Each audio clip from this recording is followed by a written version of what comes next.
I further note your government's decision to break new ground in monetary policy and inaugurate a new currency backed by gold and other asset reserves as compelling proof of Your Excellency's irrevocable intent to usher in a new era of economic recovery and transformation. Mr. President, you have our support, our prayers, and our solidarity.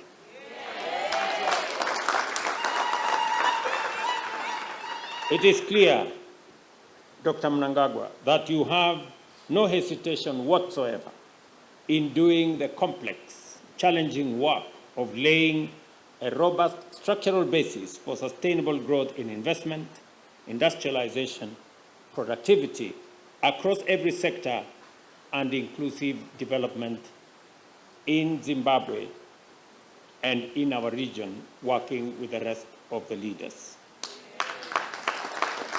The consistency of your vision is reflected by your intervention at the Pan-African level, where our countries have ratified the Africa Continental Free Trade Area as a commitment to pursue integration, promote greater inter-Africa trade, and enable Africa to be a global economic powerhouse.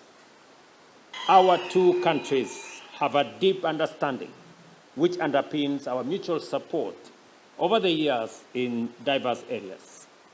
Based on this, I wish to declare yet again Kenya's unreserved support for Zimbabwe's readmission to the Commonwealth. I also want to state, without fear of any contradiction and for the avoidance of any doubt, Kenya's support for Africa Union's call for the immediate lifting of the illegal sanctions against the Republic of Zimbabwe.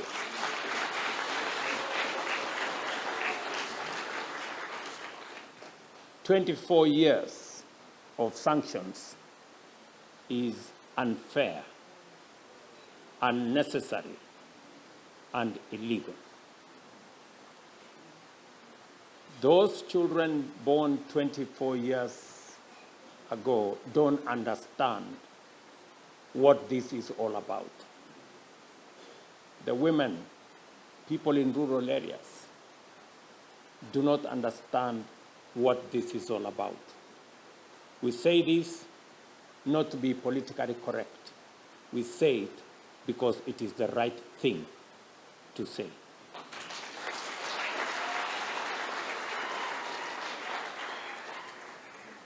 Kenya's commitment to the principle of sovereign equality of nations and states and a rules-based multilateral system makes no room for the contemplation or imposition of unilateral coercive measures, because we live in a world of equals. I stand here to affirm Kenya's commitment to the flourishing of our bilateral relations and a shared determination to advance and enhance mutual benefit through partnership and consultation.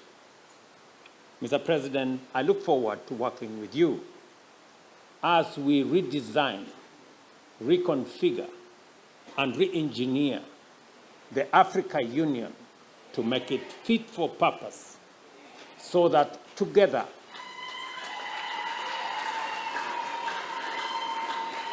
as 1.4 billion people in this continent can work together to unlock the tremendous potential that exists in our continent.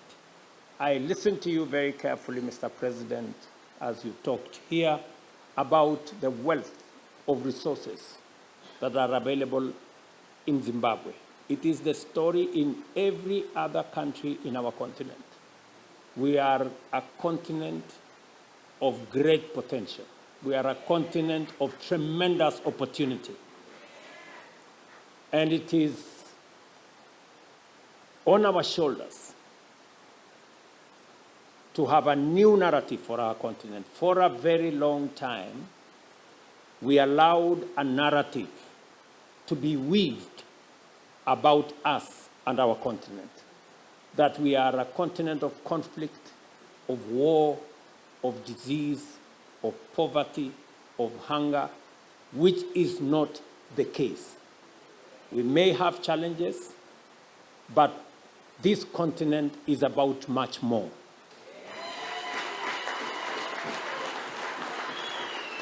And I dare state that we have 60% of the world's renewable energy resources in our continent. We have 40% of the world's mineral resources, including those that are required for energy transition. We have 65% of the world's uncultivated arable land that we can use to feed the globe and bridge the gap and deficit of food insecurity. We are the youngest continent. We have assets in this continent that nobody can discount. And it is upon us, as the people of this continent, to weave a new narrative that will take our continent to the next level. To enable free movement of goods, services, and people, it is necessary for us to eliminate barriers that have been erected by restrictions on immigration and requirements of unnecessary travel documents, including visas. And that is why Kenya has removed all visa requirements for the people of Zimbabwe who want to visit Kenya.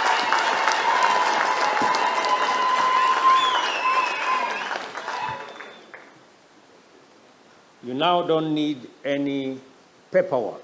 All you need is a simple telephone and internet, and with 7 minutes in your hands, you can have the authorization to visit Kenya.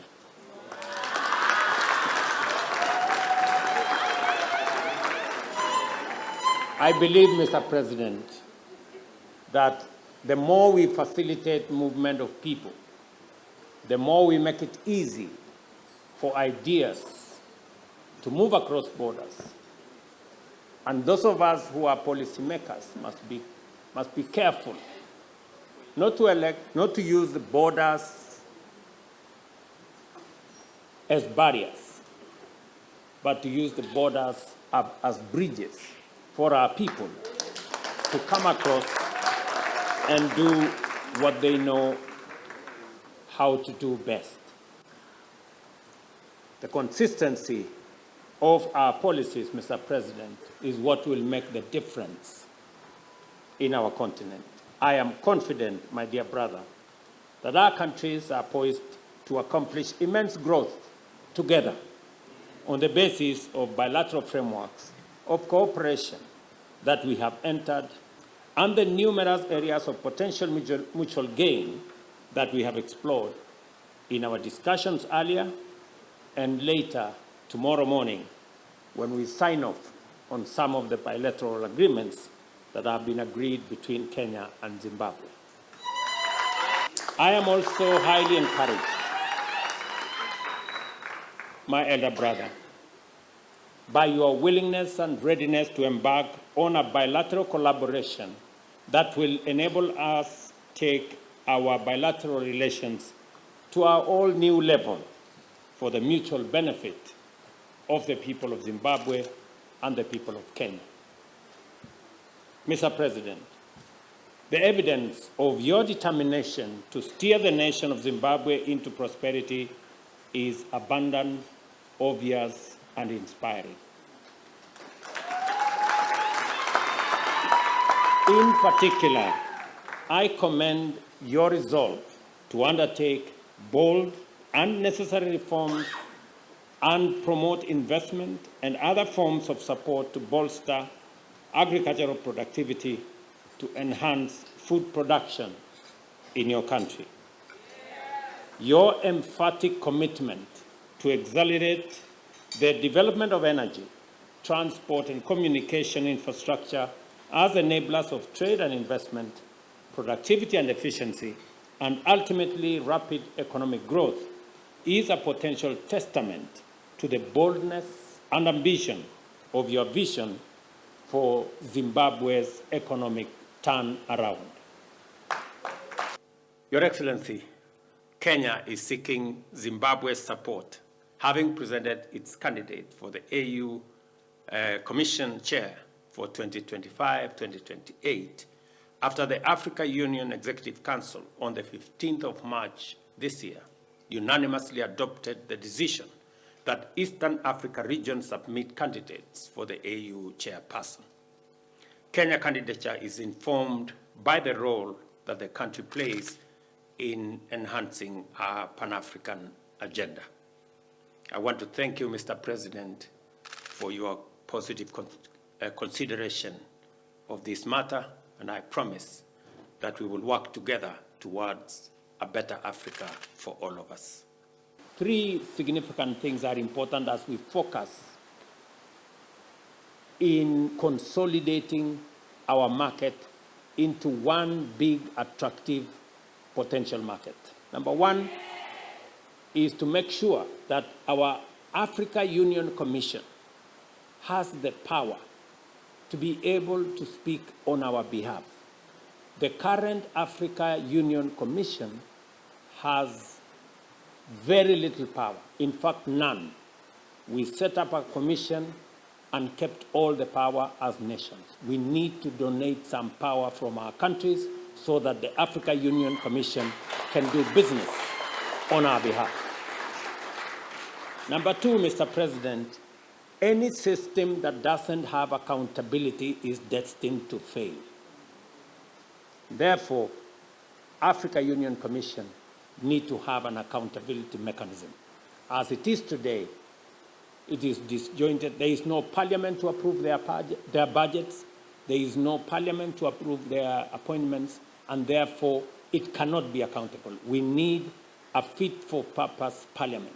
The current Pan-African Parliament is too big. We need to have a Pan-African Parliament that has two members, a man and a woman from every country, and make it full-time so that it can take charge of the issues of our Africa Union. And number three, any organization that has no mechanism of adjudication. Just like in Zimbabwe, you have the Court of Justice. If there are disputes, people go to court to sort out disputes. We need an African Court of Justice so that if there are issues in our continent, we can sort them out. If there are judicial issues, we can sort them out.